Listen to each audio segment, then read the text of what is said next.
Welcome to a journey back in time where we uncover the tragic reality of the Great Hunger that changed history forever. Imagine a lush green landscape stretching across the horizon, vibrant and full of life, promising a bountiful harvest for the poor. For millions of Irish families, these humble plants were not just food. They were the only barrier standing between life and death. But in the summer of 1845, the wind changed direction, carrying with it a silent and invisible microscopic killer. Overnight, a mysterious fog descended upon the fields, bringing a strange and foul odor that confused the hardworking farmers the next morning. What was once a sea of green had turned into a black, rotting wasteland of decay in the span of just hours. They dug into the earth with desperate hands, only to find the tubers turned into a stinking, inedible mush of black slime. The air was thick with the stench of rot, a smell that would haunt the memories of survivors for the rest of their lives. Panic began to set in as families realized their entire food supply for the coming winter had been destroyed in one stroke. This was not just a bad harvest. It was the arrival of Phytophthora infestans, a fungus that would trigger a humanitarian catastrophe. To understand this tragedy, we must look beyond the fungus and examine the broken political system that made the Irish people vulnerable. Most of the population were tenant farmers living in extreme poverty, renting tiny plots of land from absentee landlords residing in England. They relied exclusively on the lumper potato because it was the only crop that could produce enough food on such small land. The rent was high, and failure to pay meant immediate eviction, forcing families to sell their grain and livestock just to survive. While they grew wheat and raised cattle, these were cash crops used to pay rent, leaving the potato as their only sustenance. The British government and landlords viewed the land as a source of profit, ignoring the precarious existence of the millions working it. An average adult male ate over 10 pounds of potatoes every single day, providing all the calories needed for hard physical labor. This monoculture created a ticking time bomb, where the failure of a single crop meant the complete collapse of their entire society. When the blight arrived from North America, it found the perfect conditions in the cool, damp Irish summer to spread uncontrollably.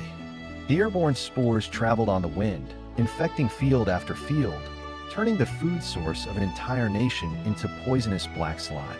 In the first year, about 1/3 of the crop was lost, a serious blow, but one that many hoped they could survive. Families tightened their belts and prayed to God that the next harvest would be healthy, using up their savings and meager reserves. They planted their seed potatoes in 1846 with hope, unaware that the fungus was already dormant in the tubers they used. But the summer brought relentless rain and fog, and this time, the destruction was total, wiping out the entire crop across the island. There was no food left. The potatoes were gone. The safety net had vanished, and the people were left facing absolute starvation. In London, Prime Minister Robert Peel attempted to send relief, but his efforts were hampered by political infighting and rigid economic ideology.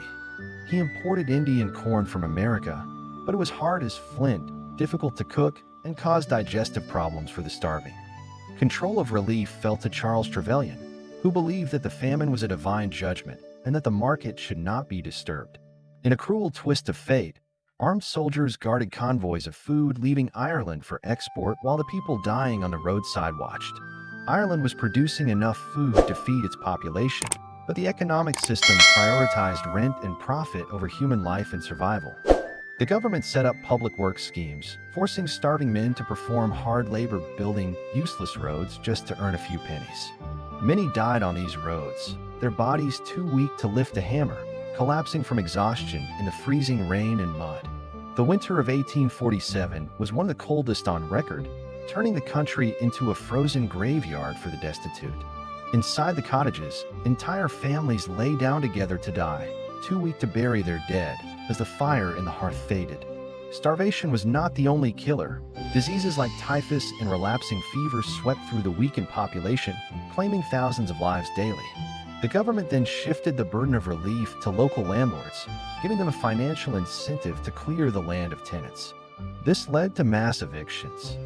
The tumblers arrived with crowbars to tear down cottages, leaving families without shelter in the harsh winter. Roofs were burned to ensure no one could return. The smoke of burning homes joined the stench of rotting potatoes across the land. Hundreds of thousands were thrown onto the roads, wandering aimlessly, seeking shelter in ditches or holes dug into the frozen earth. The workhouses, the last resort for the desperate, were overcrowded hellholes where disease spread rapidly and families were cruelly separated upon entry. Husbands were separated from wives, and children from parents, often never to see each other again, dying alone in the crowded wards. The death toll rose so high that individual burials became impossible. Bodies were dumped into mass graves, uncoffined and often unnamed. Priests worked to exhaustion administering last rites, but soon there were too many dying and not enough living left to bury them.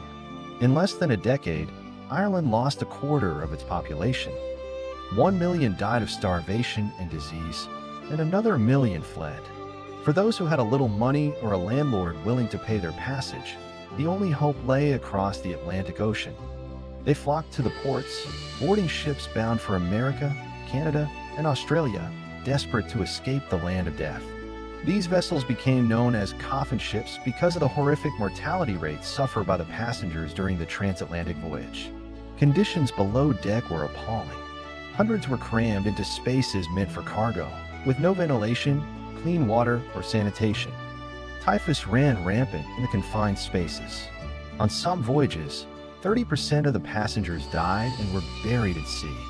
They endured weeks of terror, tossed by Atlantic storms, starving and sick, clinging to the hope of a new life in America.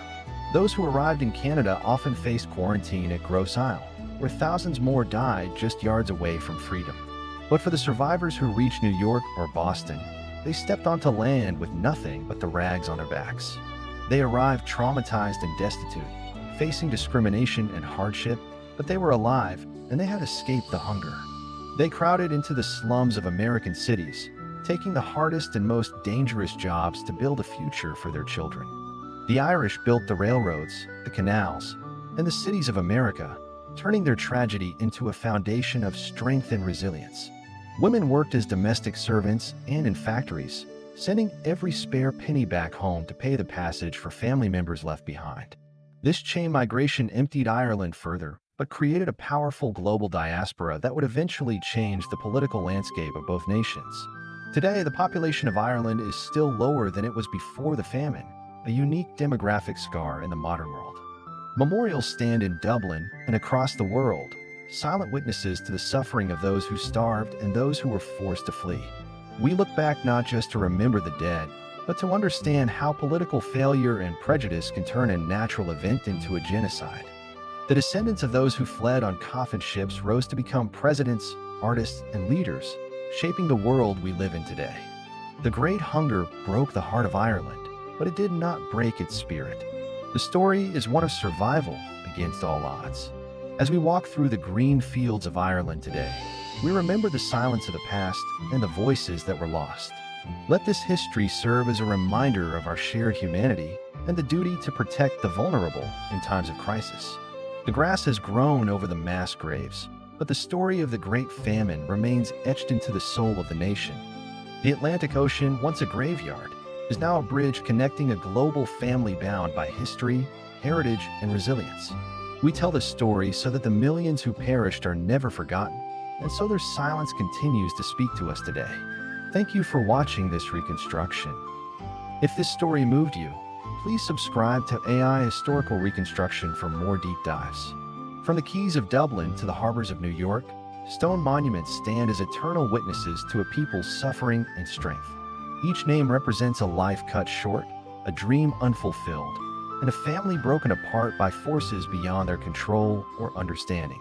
Today, Irish agriculture is diverse and robust, ensuring that such a dependency on a single crop will never threaten the nation again. The laughter of children on these hills today is the ultimate victory over the silence that once reigned during the dark years. Historians continue to study these events, uncovering new details that help us understand the full complexity of the catastrophe and its causes.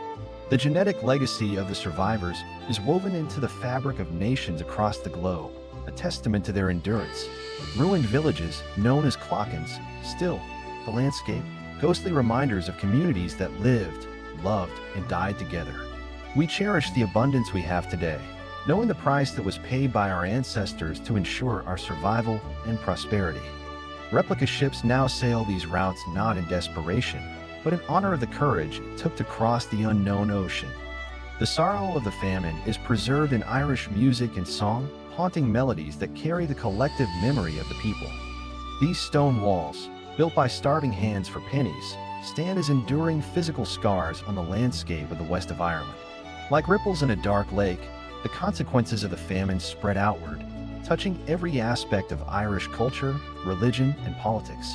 We light candles to guide the spirits, remembering that every statistic was a person with a name, a story, and a family. The trauma of the famine sowed the seeds of the desire for independence, leading eventually to the birth of the Irish nation. Education ensures that future generations understand the fragility of society and the importance of compassion in the face of human suffering. The potato, once a symbol of poverty and disaster, is now a reminder of our roots and the resilience of the land. Under the same stars that watch over the suffering, we now look up with hope, honoring the past while building a future. The tide of history ebbs and flows, but the mark left by the great hunger on the Irish soul will never wash away. Superstition and folklore help people cope with the inexplicable horror, weaving stories that help them make sense of a senseless tragedy. Today, we walk these paths as pilgrims of history, treading on the ground where our ancestors struggled to survive the unimaginable. To hold Irish heritage is to carry the memory of this survival, a badge of honor that connects millions across the globe. The land has healed, and the people have thrived, proving that the human spirit is stronger than any blight or political failure. Let this story be a lighthouse, warning us of the dangers of indifference and guiding us towards a more just and humane world. As we reflect on these events, we see our own reflection in the water, asking ourselves how we would act in such times. The spirits of those who left on the ships are like the seabirds, forever connecting the old world with the new. Their letters home, often read aloud to the whole village, were lifelines of hope that encouraged others to make the dangerous journey. The trauma was passed down in silence, but so was the resilience, the humor, and the unyielding will to survive and prosper. Nature has reclaimed the ruins, covering the scars with wildflowers, but the history remains visible to those who know where to look. Dublin today is a vibrant modern capital, a far cry from the city that was once overwhelmed by refugees from the countryside. Our music, dance, and language survived the attempt to extinguish them, blooming louder and brighter than ever before in history. Ireland is now one of the most food-secure nations in the world, a bitter irony given its history, but a proud achievement. We remember the kindness of strangers, like the Choctaw Nation, who sent relief money despite their own suffering on the Trail of Tears. Peace and prosperity are not guaranteed. They are built on the memory of the past and the determination to create a better future. Time moves on, but the shadows of the past lengthen, reminding us that our present is built on the foundations of their sacrifice.